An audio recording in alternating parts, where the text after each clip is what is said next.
This is Centered, where faith meets everyday life.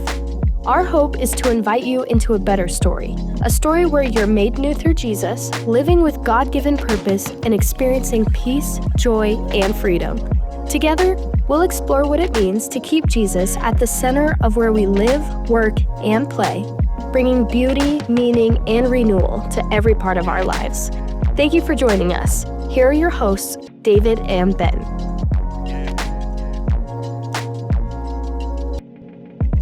Well, hello. Welcome to Centered, where faith meets real life, or as David likes to say, I like to say the everyday stuff of life. The everyday stuff of life. Yeah. I do like to say that. Yeah, I picked up on it. I feel like we have to start this episode.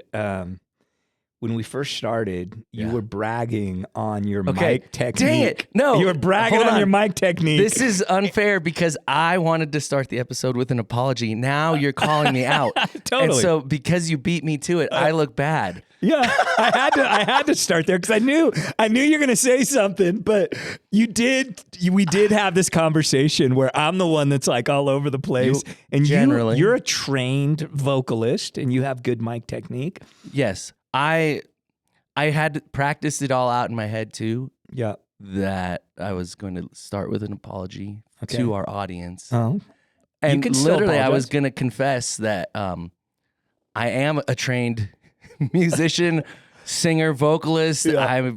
I have been complimented on my mic technique by many a sound engineer. Yeah. But I failed last week. You failed last week. I did. Yeah. I fell short. I missed the mark. Yeah. And one of our listeners actually caught it. Actually, a couple. Before our engineer just told us. It's true. Yeah. It's true. But I think what it is we've got a timer over here. And I was looking at the timer and my head was doing this. Yeah. So we'll fix that. So we're working on that. Working on that. But I'm going to be much more intentional about my technique today. I'm so sorry, beloved audience. So sorry. If anyone had to strain or turn up their, iPhone or whatever they were listening to, like their car radio, volume up, down, audio up, down. We apologize, but we're working on it, and I'm trying to like coach Ben in some healthy mic technique. Well, I'm new to this. You may not realize this because it just feels so natural. Yeah. But we're only. This is episode 8. I'm just kidding. We're doing good, dude. We got a healthy group of listeners. We do. Man, I've really enjoyed I enjoy like our time, but I also really appreciate like how this is helping our community stay connected to, the message, to bring it into everyday life, and people are liking it. The comment that was given to me about the audio was like, I really like the content. I listen every week. Yeah. But I just want to make sure you know that this happened. So it was actually like, it was a little bit of a left-handed compliment Stephen. But because I know he's listening. Yeah. But no, it's actually really helpful to know that. So it's good. But we do have people who, value the content and find it helpful, and that's really what it's about. Yeah. So thank you for tuning in, and we'd love to hear from you. I don't think people comment too much on any of our platforms. No. So if there's a way to do that, we'd love to hear comments from you. You can. You can comment on Spotify. You can comment on YouTube. Probably on Apple. I don't know. But yeah, you could comment on the audio quality for this week. You can comment on the audio quality. Unless you don't like it, then if there's things you want to hear, like us talk about and bring in, we'd love to start like getting a catalog of things that we could talk about and address. Maybe even have a new little segment. Like we could. What do they call it? Like from the batting cage, or I don't know. Like we call it something creative, not sportsy, because I'm not a sportsy dude. But how about something like a return, like a tennis? Oh, like a tennis thing. The return. Yeah, from the return. I don't know. Serving it up with Ben and David. Yeah, it'll be good. Cool. So we'd love to hear from you. Yeah. All right, what do we got today, Mr. Ben? Well, man, today we are in, you said it was our third week, but it's our second week. Oh, did I say third week? For more, you did.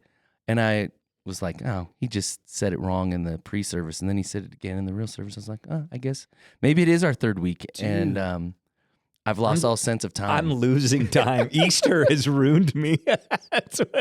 That's probably true, dude. It probably is. Yeah. Yeah. So week 2. Yeah. Week 2 of Made for More. And man, we're like examining our compulsive need for status and success and being part of the inner circle. And so we're gonna have some real conversation about I think actually a really like hard, kind of poignant topic. Yeah. I think it's gonna be good in our current cultural moment. I think it's a conversation that I would like, even going into it, it's so strange how relevant it was back then. I don't know, whatever. My mind doesn't think that would be a relevant thing. How could that be a thing? Yeah, but it's like a legitimate like thing for us today, and apparently it was for them back then. They just didn't have that thing digitally. Right. It was all IRL. Yeah. So, favoritism. Yeah. So with that in mind, what didn't make the sermon? What goes on the cutting room floor? One of the things that I didn't get to address in the sermon is, so the gospel is really good news for the broken, the needy, the poor, the marginalized, the sick, the wounded. The gospel's really good news for that person. And, I think when you've been saved or following Jesus for a long time and you have like solid faith in him, sometimes you can walk away from like how good the good news actually is to the broken and to the immoral and the corrupt and the downtrodden. I can't emphasize that enough. But I was thinking this week that, man, it's like really bad news for the prideful. Ooh. And for those that don't see themselves like in that category of need, or those people that have, man, a ton of like worldly ambitions that is just misplaced and misguided.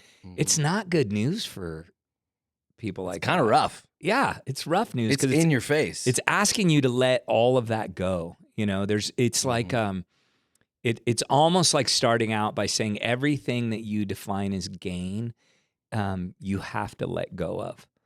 Right. Everything you value. Everything you value. Nothing. Everything you place your worth and value, and you have to let go of that. And man, I had compassion for, not the prideful in the sense of like, I think I'm better than you, like in an overt sense, or power hungry or whatever.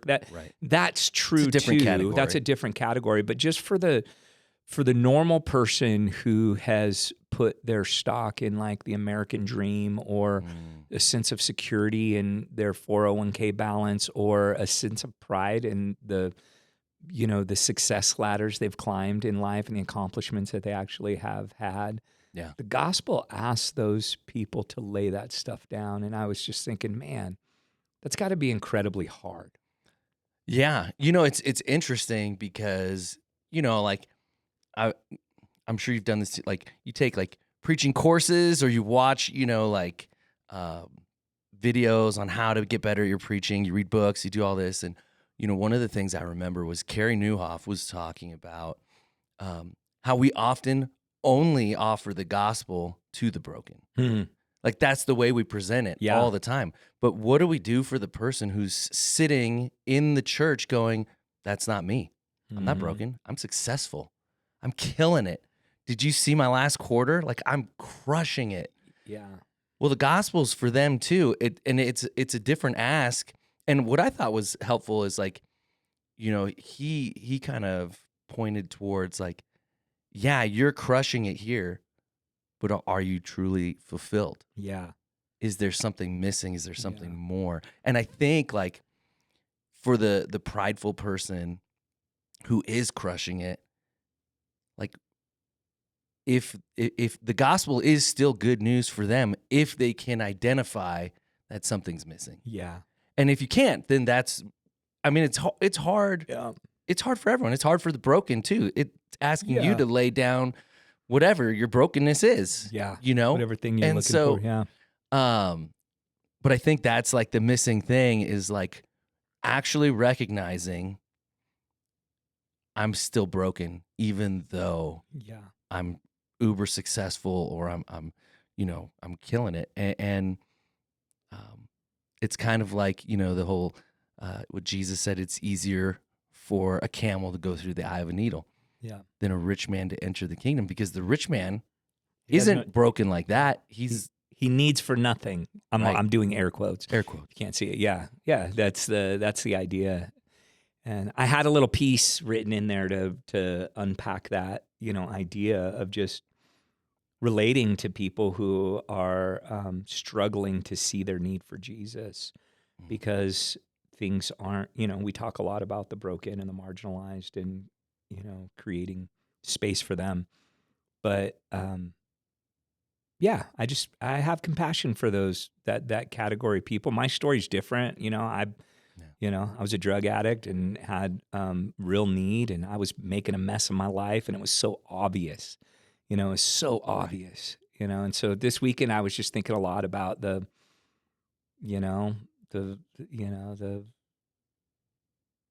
mom who's just going through the motions and shuttling her kids to soccer and life's good, or the dad who's, like you said, crushing it at work and doing that thing, or what about the religious? Yeah, or the woman who's like, goes to church every week, and the real estate business is good, and whatever like that situation is. And I was like, I wonder how a sermon like this lands on them, and when they are the person that is probably getting favored in conversations. Yeah. Wow. Yeah, I hadn't thought about it from that context. I was thinking about it more from there's something clearly that they have to lay down. But in my mind, it was chasing the inner circle, that next level. Yeah. Whereas the other thing they have to lay down is being the object of favoritism. Yeah.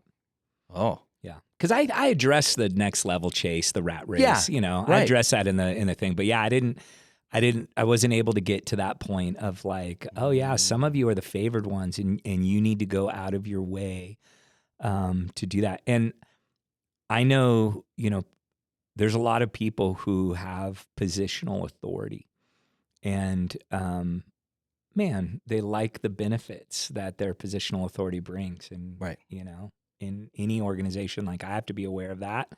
When you have a staff that you lead or people that you manage, or you just have to be aware of the authority you've been given it, and how do you, like, the question is, do you ever use that authority for personal gain?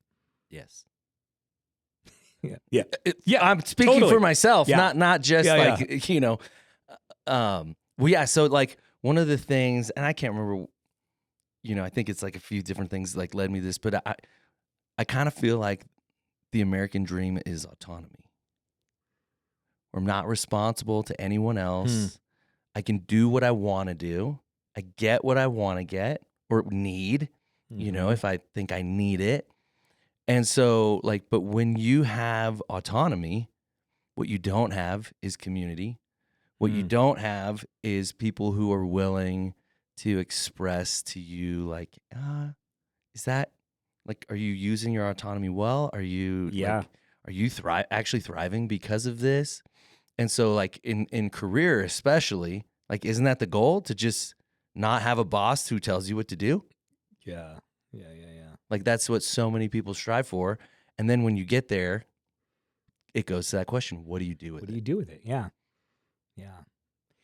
And that goes, really well with the theme of Made for More. I think that is our real, everything that we've been given, our high statuses and our low statuses, was given to us, not as like, not to disadvantage us or advantage us, but it's to create opportunity for us to display and express the kingdom of God in all facets of life.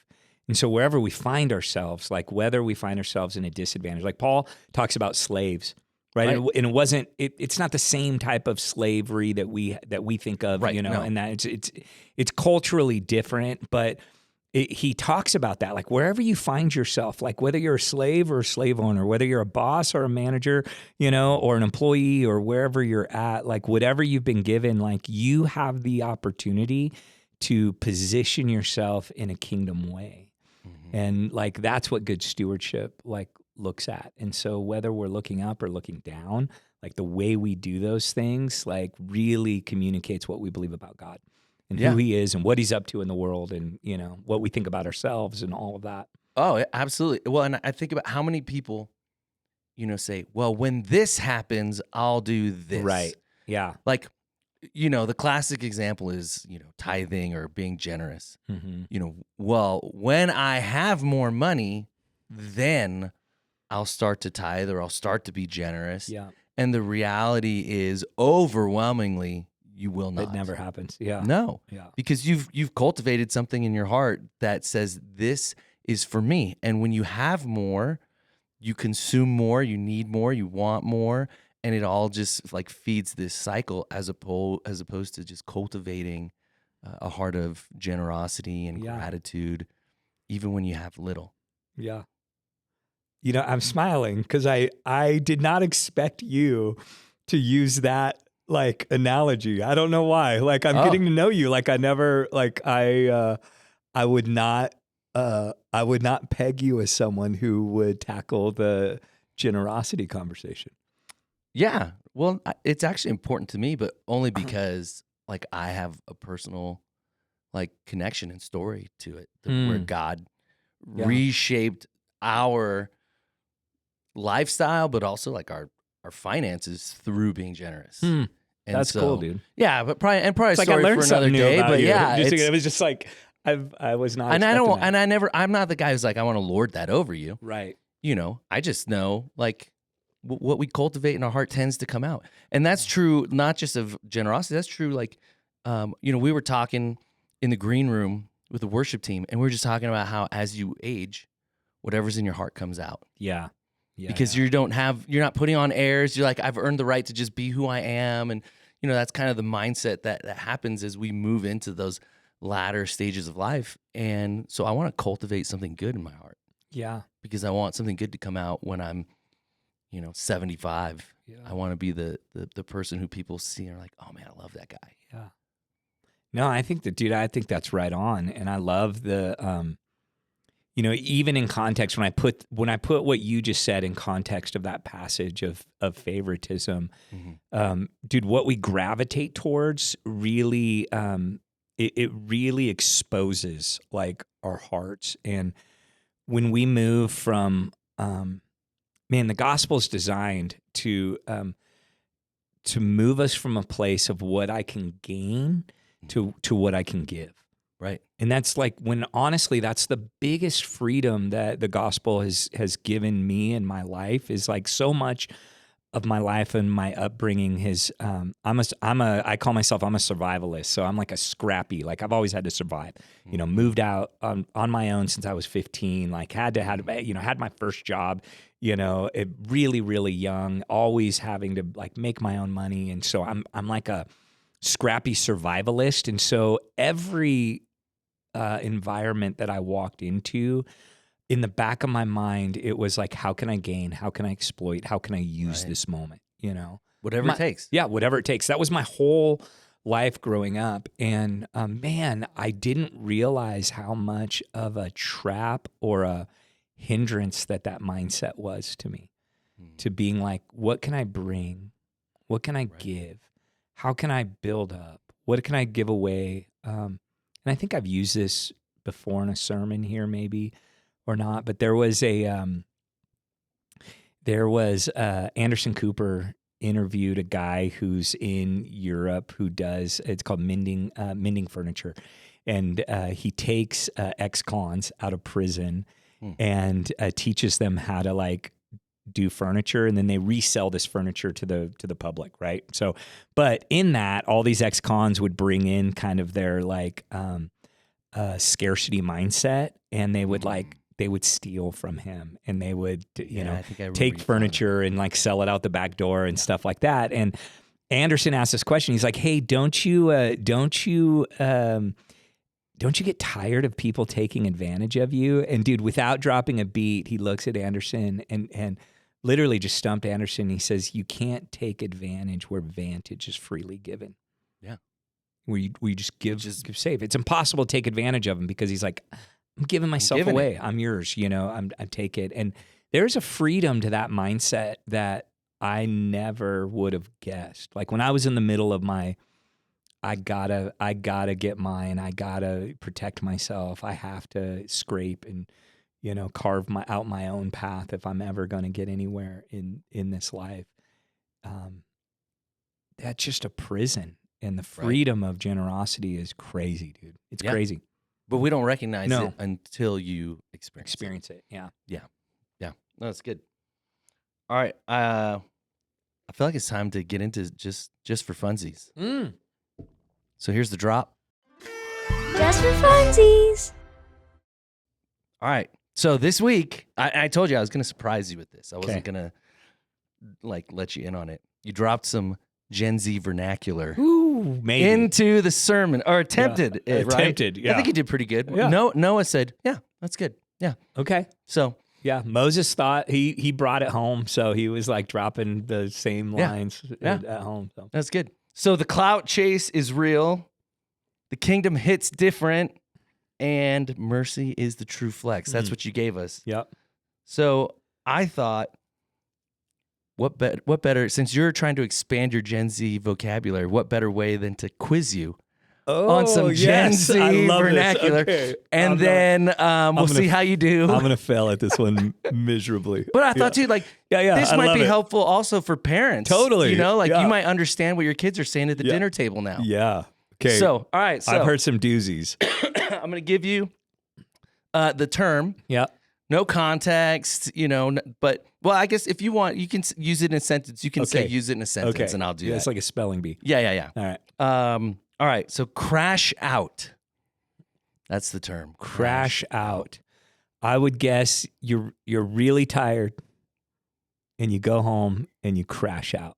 That's okay. So I had a different understanding of it. Okay. And it's kind of similar, but it was basically like you're on the edge, and if something happens, it pushes you over the edge. Like, I'm going to crash out. Like, I'm going to lose it. That's your guess, or that's what it means? So that's what I thought it meant. And ChatGPT gave me your definition. Okay. And then I did a little more research because I was like, that's not how I've heard it used. Yeah. And I guess you can use it both ways according to, the internet. Yeah. So. Okay. That's not bad. We'll give you at least partial credit. I like partial credit, but I actually like your definition better. I would say that's how my kids use it. That's how they should use it. That's a good, I'm like a edge away before. Mind. Yeah, I'm going to lose my stuff any moment. Right. If one more thing happens, I'm going to crash out. Exactly. Yeah. All right. How about this one? Glazing. Oh, glazing. I know what this is because my first job in high school, I made donuts. I was a donut maker, and I had to glaze them. So you take the donut out of the fryer, and then you put glaze over the top of them. That's glazing. So that's what we would. That's what we would say. Okay. No. So if I were to glaze you, I'd be like, David, you are the best pastor in the entire world. Your message on Sunday was so incredible, so wonderful. It changed my life. Like, I'm pretty sure that I met Jesus, even though I'm a pastor, because of your sermon. Your glazing. So glazing is just like over the top compliments. Yeah. You are just, it's flattery. Yeah. And people have been known to glaze. Yeah, I get glazed all the time. Yeah. Oh, yeah. Yeah. Yeah. Legit. I feel so sugary now. Ooh. Yeah. Glazed. Doughy, nutty goodness. Goodness. All right. So another one, the chat. The chat. The chat. I can use it in a sentence if you'd like. No, I like just making. You it. just. I don't want too much. I know I'm info. wrong, but I'm gonna. I know I'm wrong, but I like the chat. Okay, it's when it is when a couple is breaking up, and they need to have the breakup chat. The chat. And they do it over text. No. Oh. Okay. We're going to have the chat. The chat. The chat is like, it's a group setting. Okay. So like it's derived, as I understand it, from the group text. Yeah. The chat. Or the chat in like social media forums. Yeah. Right? And so, but now it's actually in real life too. So like my son will say something funny to me and be like, W's in the chat. But we're not in the chat. We're just in real life. You're just doing real life. So yeah, life. That's the chat. Oh, I like it. Just in a group. You're in a group. It's and like you're the full circle of like the chat rooms. Remember when social media, the chat rooms come out? And now that's like, that real is what's chat. defined as a group of people connecting. Which is ironic if you think about it, because the narrative is that young people don't know how to have real conversations in real life. They only know chat rooms, and now the chat. Yeah. Dude. Yeah. All right. The chat. I like that. The chat. Oh, this one. Glazing. So what do we have? We crash out, glazing, and the chat. All right. This one I talk to Courtney and Tanner about regularly. Yeah. Brain rot. Brain rot. Mm-hmm. Oh, this has got to be some sort of like scrolling reference where you're in social media and you're just passively going through stuff and it's rotting your brain. Yeah, but the one component that's really important to it is what you're watching is incredibly stupid. Yeah, which is 90% of anything that's in social it's most media of what's days. on the internet, right? Yeah, But yeah, that's brain rot. Okay, I knew that one. All I right. think I've heard them use it. You know, I think last week I heard them talk about just that. brain rot. I was on They said TikTok for brain like rot, 3 hours. Brain rot. Yeah. All right. No cap. No cap. Okay. No cap. So, me and Moses just had this conversation, Okay. and I gotta. Okay, So you got some coaching from him. No, I did, but I forgot. Oh no, I don't know what it is. But here's I hope what's he doesn't funny. listen. I knew what my argument was because he kept saying no cap, and doesn't it mean So you like might be able to figure no it out. joke or something like that? But You're what in the ballpark. what I told him it meant is that I'm not going to shoot you. Like a cap. Yeah, like bust the cap. like I'm gonna bust a cap. So when you're no cap, it's like I'm safe. I'm not gonna shoot you. I'm not gonna No shoot cap. you. That's what I tried to tell him, and he was like, "No, Dad, that's not what it meant." No, he's trying to save you. Yeah, Yeah, it's a good thing that you didn't use that in the sermon. Okay. Yeah, no caps, like no lie. Like I'm telling the truth right telling now. the truth. Yeah. No, that's no cap. That's what he told me. That's right. I did know that one. But right. dude, we just had that conversation. Dude, that's funny. Like a week ago. Well, we're reinforcing it for you. Totally. Yeah. It's real. How about this one? Bet. Bet. Like And it's always said like that. Bet. It's never like bet. It's like bet. I feel like that can just mean whatever you want it to mean. Oh, it's like that's skibbity. Oh, that's skibbity. Bet is like, that's good. Bet is like, yeah, I agree. Like I agree. Like, yeah. Yeah. Like if I were to say like, hey, you want to go get coffee? You'd be like, bet. Yeah. I can get on board with that. Yeah, that's bet. All right. Not too many more. I've got a ton, but this is one that my youngest likes to use all the time. Mid. Yeah. It's just like, eh. Yeah. It's not great. It's not awful. It's not horrible. Just mid. It's mid. Just mid. Yeah. It's the Gen Z version of meh. Yeah. Meh. I feel like. Yeah. Yeah. Meh. That is my son's favorite. Mid. Like when I ask him something, like how he likes something, he usually when you say like, how'd you like the sermon? He's like, it's mid. It was mid. Yeah, aren't our kids so honest? Totally. Like, Yeah, that's my his, son will be like, worship that's his today was go-to mid. right now. Is everything is just mid. Like nothing's Like, really? yeah. The worship was mid? Just mid. Yeah, it was. All right, well, I Which appreciate the honesty. I actually really like that term. It is so rude. It is so descriptive. It's honest. It is so descriptively rude to be like, It's honest, but yeah. How was that date? Mid. It was mid. How was that gift? Mid. Yeah. All right. This will be our last one, and I think I'm gonna guess you know this one. Mm-hmm. Riz. Yeah. This is when you are what's the word when you have what's the word I'm thinking? It's short. It's short for like something. A short yeah, it's like version of what's the word. What's the word when you got like personality and charisma? Charisma. That's what it Yes. is. When you got charisma. Yes. You got Riz. Got the Riz.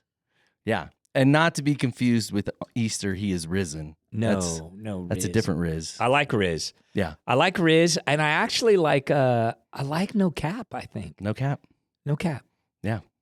Bet. All right. Bet. Hey, that's just Thanks, for funsies. dude. That was great. That was a great. I hope it's helpful, parents. Yeah. Now you can know what your middle schooler is talking about. Well, some of it. Some of it. Yeah. There's a lot more than that, but yeah, I still don't know skibbity. I don't know. Well, that's a nonsense word. That's why it means nothing. It literally means nothing. It means everything. Everything and it means and nothing. nothing. You can use skibbity for I hate anything. that word. Yeah, I hate that word. Yeah, and then they love to add toilet. Skibbity toilet. Yeah, they just say. I don't like that word. Yeah, it's like Ohio. I don't know. Well, whatever. Yeah. All right. Hey, let's talk a little bit more about the message. Mm-hmm. So, all right, you said in the sermon, we all want to be associated with greatness.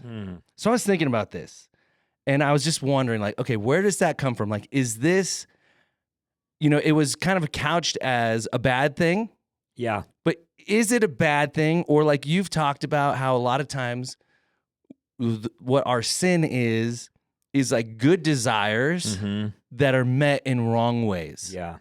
So like I was just thinking, like, what is greatness? Is it a bad thing? Is it just something that's been like perverted or we've tainted? What do you think about that? Yeah, no, I think I think the best news is that we get to be associated with the greatness of God. And I love those like Psalms where David talks about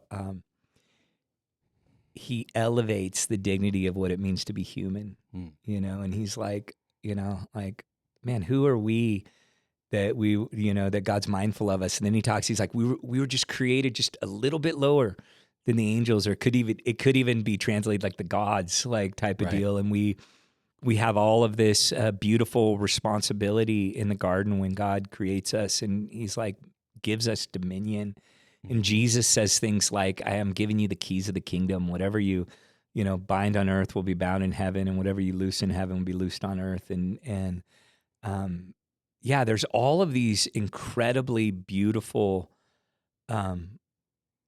great things that we get to be associated as God's humans and agents of, reconciliation on the earth that I think we miss. And so the key is, I don't think that our desire for greatness is inherently evil, but I do think it's misdirected in some pretty drastic and ugly ways, that's there. And so like I think when we become self-interested, self-focused. When it all like terminates on ourselves. But I think our hunger for everything is like a secret hunger for God. We just don't know it. And I think that's that G.K. Chesterton quote that says, and they don't even know if it was really attributed to him or not. I've tried to look it up, but I don't know. Someone said, every man who knocks on the door of a brothel is searching for God. And I don't think I've heard that one. Yeah, it's like this. It kind of, and the point of it is that behind every evil desire is a good desire, right? Behind every evil, pathway or trajectory is really a desire, a longing for what we were made for, and to find it in God. And so, I think that's a good point, and I do think that when we associate greatness with things that the Bible calls wickedness, we need to be really careful. Yeah. And I see this in, all kinds of ways that are strange to me. Like, there was a time, and I'll probably get some enemies on this, but my biggest thing is for people to be consistent. And so there was a time when Bill Clinton cheated with Monica Lewinsky. And, he says he didn't. Yeah, but. He says he didn't. But and conservatives were outraged. Yeah, outraged, and they talked about the importance of that type of integrity and fidelity and all that stuff being a part of the character of a president and all of this stuff. And it was really, really important for them. And then he happens to be a Democrat, and that's not who we wanted in office at that time. And then we get a Republican who's confronted with some integrity issues and fidelity issues that's there, and we turn a blind eye and we're like, well, no, we don't need that anymore. Like it doesn't. It's like, a platform, as long as not the a person. policy's good, as long as the policy's good, then it doesn't matter the person that's there. And so it's some of these things that we associate. And here's at the bottom line. What happened in that moment is that we were willing to compromise our own character and values so we could be in power. Right. And I think those types of things need to be called out. Mm-hmm. Whether you're wrong or right in where you ended up and land in that thing, I think our hunger for power oftentimes causes some great compromise in our lives that we don't even recognize or see or willing to like talk about. And so, I think a desire for greatness is fine as long as it's defined in a way that the kingdom of God defines it. Right. No, because when we're inconsistent like that, we come up with like arguments of convenience.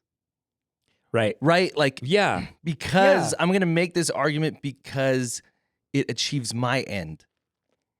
But if my argument achieves your end, all of a sudden my argument is not important. Totally. And so it reminds me. Go ahead. No.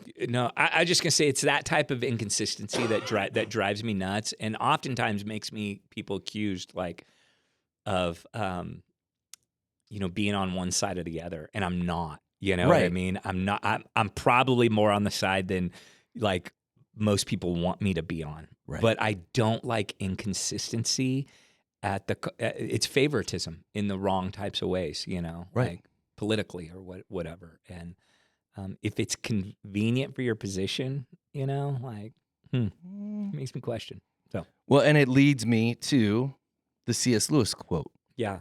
Right, which was, of all the passions, the passion for the inner ring is most skillful in making a man who is not yet a very bad man do very bad things. That's a crazy quote, dude, isn't it? Oh man, that quote, I was just like, wow, it's because it's fascinating how, a good person, not in the but you know what I mean? Yeah. With good, just, good moral person, let's just say. Yeah. Who has turned his desires onto himself, where status moves from something of interest to like the ultimate. Yeah. When that's what happens, and it's not just status, power, yep. Whatever the thing is. That good man, that good person will likely do some very bad things to get there. Yeah. And it just makes me like go back to just like simple things like, the idea that no one is exempt. Like, that's true for any one of us at any given time. If our desires turn inward towards ourselves, and these things that are, in a vacuum, good things become ultimate things. Yeah. We're like, you talked about the great exchange, right? Where we're now worshiping creation as opposed to the creator. This is a lie. Yeah. We're exchanging the truth for a lie. Like when that happens, good people do bad things. Yeah. Yeah. And this even goes back to the cutting room floor. I had a line in there and I didn't have time to like unpack it, but I like sticky statements. That's like my big, if I was to have a gift, you'd be a bad pastor if you didn't. Yeah. Well, but I mean, I can take like big truths and condense them down to like sticky statements, which I try really hard to do. But I was gonna, one of my lines was, "There's no collateral damage in the kingdom of God." So I was going to talk about this idea of like we have in our we have levels of appropriate collateral damage to try to receive an ultimate good. And Jesus doesn't work that way. The ends justify the means. The ends justify the means. This whole like idea, like a very non-Jesus. It's statement. a very non-Jesus thing, right? Yeah. Like, yeah. And really, what we see in Jesus is that the means actually justify the ends. The cross, the death, the humility, the embracing. That's actually what justifies the glory and the greatness and the power and all of that type of thing, because it was a sacrificial thing. But yeah, there's no collateral damage in the kingdom, and we a few people, no matter who, shouldn't have to lose so a whole bunch of people could win. Right. And that's this mentality we're in right now in the West. Oh, I've heard it in the church. Yeah. Like in church culture, there will say different versions of the ends justify the means. Yeah. Like the mission is important enough. Right. Is it? Like I can't picture Jesus going, you know what? Go ahead and be dishonest with those finances because the mission is important enough. Right. I feel like Jesus would say, hey, don't do that. Yeah. And if I want something done, I will provide the means by which you will do it. Yeah. But we do this, the ends justify the means. The mission is important enough, whatever it is. Yeah. And it's and not you see that a lot in celebrity culture where people are like, well, I'm the face of the platform, so I need to be taken care of and I need to have it, and so they justify their own greed and their own personal gain for the sake of the mission. But even on a more subtle way, like the things that we do in an unhealthy way, like burn out volunteers to get the work of the weekend done or whatever, or and justify it, or have a volunteer who we're asking to serve every single weekend and come to every single training, and their marriage is struggling and we're not doing anything to help them strengthen their marriage, and we know it. And we know it. Yeah, it might happen. There are times where we don't know. And there's been times where you don't know and it happens. But if you know it and you're like, well, it's okay, it's good. Just keep showing up. Just keep showing up because the mission is good. Those are the things where I'm like, collateral damage? Like that's not the kingdom. No. And this is a good segue because one of the things that I wanted to talk about is I was like, okay, the church in celebrity culture. Like, I think there are legitimate temptations that come as being a pastor, being a leader, being on church staff. And so I was just thinking, man, I feel like it would be good for us to just share like what some of those things are. And I'll go first. Two things come to mind for me. One is perfectionism, and the other is commoditization. So like perfectionism, I am an Enneagram 3 wing 4. Yeah. And the moniker for this, the name for it is the star. Ooh. I hate it. You're like Lucifer. Isn't that what Lucifer means? Whoa. That took a hard turn. I think it is. I'm going to be honest. That's the first time anyone's... That's like I think it means Satan incarnate. I feel like is what I just got. Dude, you got so squirmy. I think it means morning star. That's what... Not morning star, just the star. It's probably just fur, not the Lucy part. I'm just fur. Anyways... Hold on, I need a moment. Okay, I'm good now. Sorry, I wasn't throwing. Shade. That was a legitimate. That was a legitimate. It was funny. Yeah. It's funny. Okay, so my it's the start, and basically what it's saying is, I like to be in front of a crowd. Yeah. And I like people to think that I'm good at what I'm doing. And so the tricky part about that is I want people to think I'm good even when I'm not. That's when it becomes, that's the unhealthy, the shadow side of it. Yeah. Yes, I know that God has gifted me with certain talents and abilities, and to utilize those for the kingdom and for the good of others. Like that's something I've grown to. I wouldn't say I'm always healthy, but Yeah. like grown to move into health. But I remember, so we started Faith Mountain. I was not supposed to be the worship leader. I was just supposed to be on the worship team. And the guy who was going to be the worship leader changed his mind like 1 to 2 months before we planted. And so I get tapped on the shoulder. Yeah, and you're I'm the the guy. worship leader You're the now. guy, yeah. You know, but I knew myself. I really struggled with pride and humility. Yeah. And so I literally prayed. I said, Lord, I don't want my pride to hurt this new church. So do me this.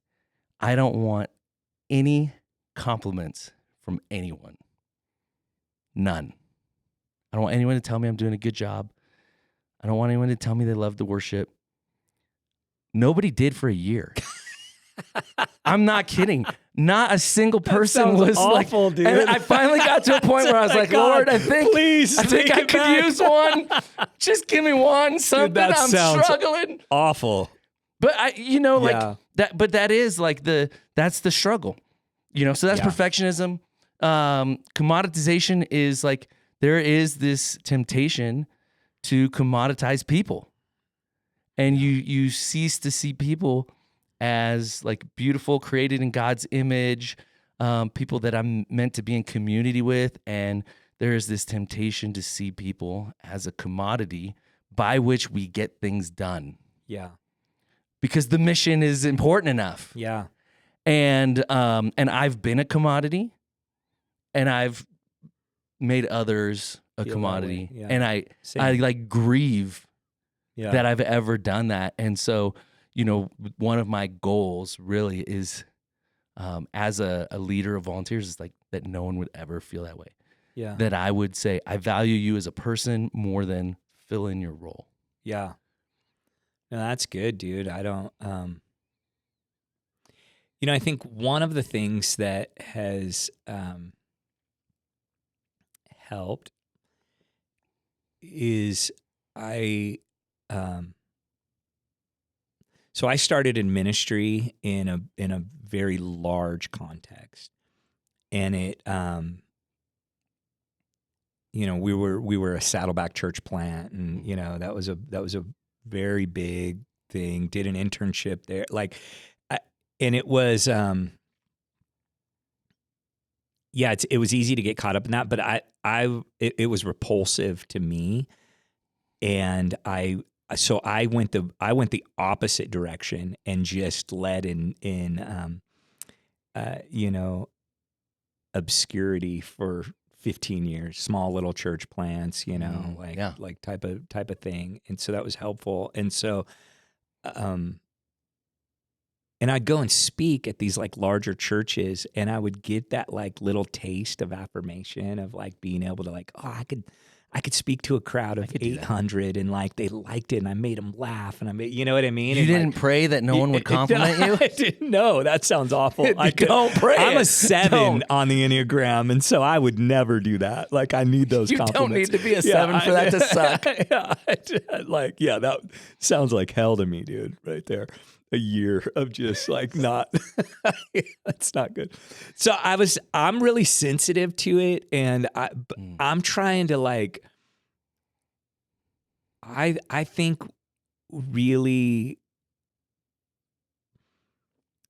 what I need like guard against the most is like, so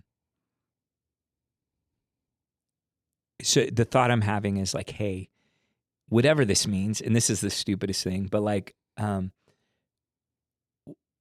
more afraid. I'm not afraid of Mosaic failing. Mm-hmm. I'm afraid of Mosaic succeeding in a way that leads to pride, and that thing. That's real. Like that's like, and I keep like being like, oh, like we grow a little bit. We do, you know what I mean? And whatever that means of having success, of getting, to 2 services and having, people here and being, like a church that's, quote unquote, successful in the area. Has it. Yeah. Like has it. Like, so like Tara and I are coming, my questions, like when I get done is like, like, I don't care if I was funny or engaging or, all the compliments I get, people always say things to me and they're just like, oh, I could listen to you for, hours or whatever. Mm-hmm. Glazing, all the glazing that happens in that. Like I always turn to Tara and I'm like, hey, was it faithful? Like was I faithful to what God says in Scripture? Was I faithful to what the church is supposed to be? Was I faithful to call people as a prophetic shepherd? You know, that's a word we've used a lot, Lauren and I. Yeah, that's like, and so it's like with Faith Mountain, yep, closing a church. Was I faithful? Yeah. Because I can't. The barometer for success as a follower of Jesus is probably more about faithfulness than it is about metrics or numbers or showmanship or any of the things that the world tends to associate with greatness. And that's what I've noticed. And we talked about this in our lead team meeting today. Of like, one of our goals is to start measuring on fruit. But one of the things you have to guard is that fruit can be faked, right? You know what I mean? So you got. Dude, I have faked some really good fruit in my day. Yeah. Oh yeah, totally. It was like in our men's group, they're like, he's asked a question. He's like, hey, has anyone ever woke up on Sunday morning and not wanted to come to church? You know what I mean? And I was the first one to raise my hand. I was shocked. It's like, not really. Yeah. It's like sometimes you just got to put on your big boy pants and go to work, you know, and that, there's certain responsibilities in how that looks. But yeah, man, I think any time you have a platform, there is a unique temptation to rely on the platform more than the person that you actually are, And I really appreciate that about this church and you. I don't ever get the sense that you're there for the platform.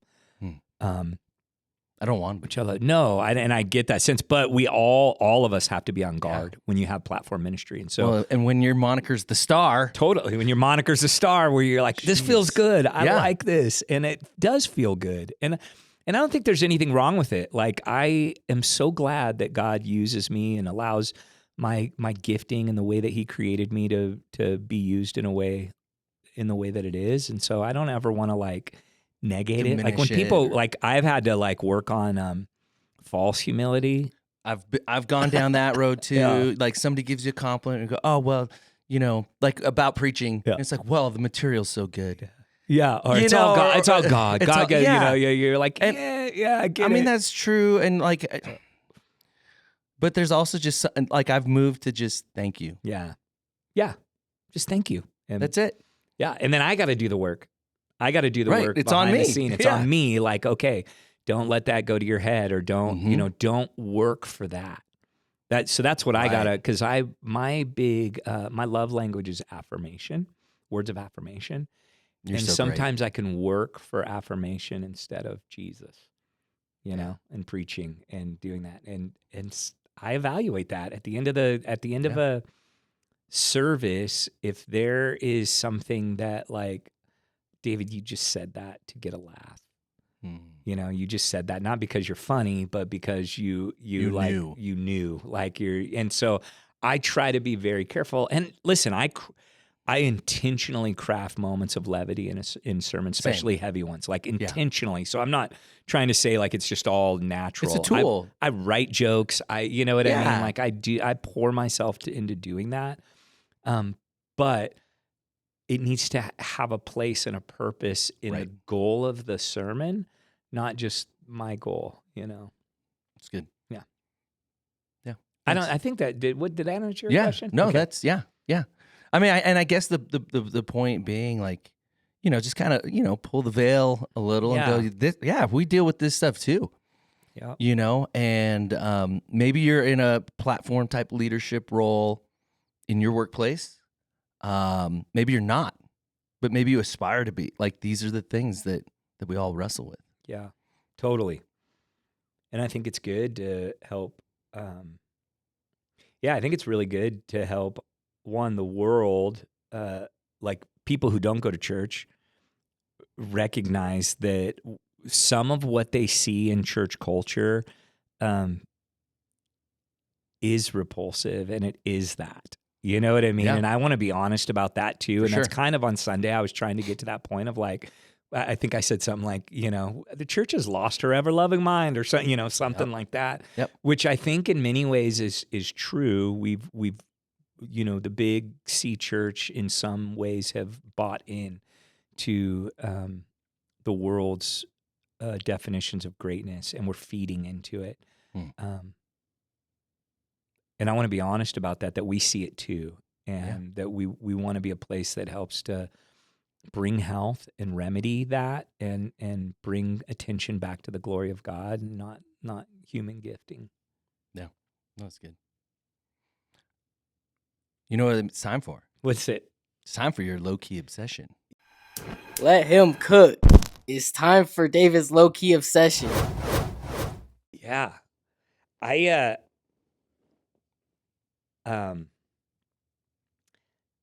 Okay. This has nothing to do with church. Is it okay? I'm going to say yes. You're going to say yes? Okay. Because I know this is supposed to be about what's going on in Mosaic. Sometimes it's supposed to be a little like advertisement maybe. I loved our men's meeting on Saturday. That was awesome. I already talked about that as a low-key obsession, but I went personal because I am obsessed with Jelly Roll right now. Are you? I did not expect that. I know. That's funny. It is crazy. He did that song with Brandon Lake, yeah. Hard Fought, Hallelujah, but he's we're American Idol fans at the Comstock House, so that's kind of like our family movie, although it's becoming mid for Moses right now. And so I don't blame him. Yeah, I kind of tapped out. I know. But that's okay. Yeah. No, It's no judgment, no shade. Just it's all we're all different, and you can judge me, whatever. But Jelly Roll is the resident coach for the whole season, for this whole thing. Oh, really? So it's not like you just bring him in. He's like there every week, and he's coaching these people. Dude, this dude loves people and is so real and personable. And for a dude that's on like every collab right now, who's probably raking in millions and millions of dollars. crushing it. I've never seen someone so genuine in my life, dude. In my life. He's kind. He's thoughtful. He sees people. He's smart. He it is insane. So I'm obsessed with him, dude. I'm like, he's like my crush right now. Like I want to hang with him, go to lunch with him. I want him to mentor me in Man life. crush, huh? I'm just low key obsessed with Jelly Roll. Can I buy you lunch, Jelly Roll? He has a song, I'm not okay, but it's all gonna be all right. I don't know. No, I don't know. Yeah, it's I good, haven't listened to tune. much Jelly Roll. Really, really good. So Maybe I should. yeah. So that's my sorry. That's great. Yeah. Low key. That's low key. That's what I'm obsessed with right now. And it's like one of these guys who's not a church leader who I look at and I'm like, I want to be like that guy. And there's not like an ounce of pride in this guy who has in every way made it. Right. And he's still. Yeah. That's cool. Yeah. All right, let's land the plane. 'Kay. Let's wrap this thing up. Yeah. How do we do this in real life? Yeah. Man, there's a couple of rhythms that I think are very practically helpful to break the chains of favoritism in our lives or the desire for the inner ring. One is a hospitality rhythm. So I would invite people to think about who is invited to their dinner table. Okay. What's a rhythm that you could look in your life and intentionally have people at your dinner table who are not like you and who might not be as privileged as you are, whatever that means, whatever state you're at. So a hospitality rhythm's a great place. Breaking bread with people from all different walks of life is, I think, one of the best ways to kind of break us out of that. Super unnatural. No, yeah. That requires a good amount of intentionality. Look, you have dinner with your friends. That doesn't it requires some intentionality. Yeah. But not much. Yeah. But to it's share a meal with someone, you're literally looking. Now everyone's going to be like, wait, David invited me over. Have I invited you over? You might be the person. No, but we used to we had Tara and I were working with a prostitute that was coming to we met on the street and she started coming to church, and we helped her get off the street and reconnect with her mom. But like we were intentionally like, hey, we're not just gonna help this person, we're gonna have this person over to our house, sit at our table. And man, we had a guy in Mesa, Arizona that we kind of adopted in who was a homeless guy, and once a month we'd bring him over and let him use our shower, and we would help him get some basic needs, and we would sit and legitimately, man, like my like just picking him up and driving him over to my house, my car would stink for days and days after it, because he didn't shower. Well, that was his monthly shower. Yeah, that was monthly shower that you do. It's just the smell that like, man, it made me have to wrestle with so much of like my own privilege and things I take for granted, and all these things. So yeah, just that hospitality rhythm is man, it's huge. And then with that, there, one of the things is there's a serving rhythm in our lives where we actually have opportunities even here at our church to serve the least of these. And here's the key. It's not just going in and meeting a need or serving, but doing it in a way where you're recognizing the people you're serving. Look them in the eye, ask them their name, ask them their story. I think one of the biggest misconceptions is when you're serving the disadvantaged or the poor is that they're going to be offended by you asking their story, but there's nothing more humanizing for a person than to be able to share their story. And they've got one. And oftentimes you're going to be shocked by it. Like every what you person hear, I've met who's down and out or, homeless, whatever, like they've got a story. And it's usually, like you said, like shocking. Yep. Yeah, and there's something sobering that keeps you in merit. And then the other one, and so we have a hospitality rhythm, a serve rhythm, and then we have a prayer rhythm. Are you pleading on the behalf of the poor and the marginalized, like regularly? Like, are you keeping the poor in front of you? And this is one of the things that Paul was encouraged by the Jerusalem council. It's like, hey, Paul, go share the gospel, be the dude, plant churches, but in all of it, just remember the poor. Like, don't forget the poor among you, because there's something that levels the playing field when we keep the poor, whatever that means. It could be relationally poor, it could be financially poor, it could be spiritually poor, whatever the poor among you looks like. Are you remembering them in your prayers so that you're staying close to that? That's good. Yeah. Well, I think that's it was also on the cutting room floor. I had to cut that for my sermon. That was I saw that. Yeah, I thought you were going to bring it up. Yeah, Actually, I was like, oh, he didn't go there. Yeah, I didn't go there. Yeah, nice. No, I think those are all helpful, things that just keep us centered, if you would, on like what's really important. And, it is so easy to become self-focused, but it's hard to do that when you are hospitable. Yeah. It's hard to do that when you're serving others. It's hard to do that when you're in prayer for the least of these, the poor. There's something, just the whole idea of when you focus on others, your problem seems small. Like, there's something to, I would say, our design. Yeah. That makes us that way. And so, those are good. Thank you. I think that's a wrap. That's a wrap. What do we got next week? Week 3. Week 3. Really week 3. It doesn't just feel like week 3. It really is week 3 we got. And okay.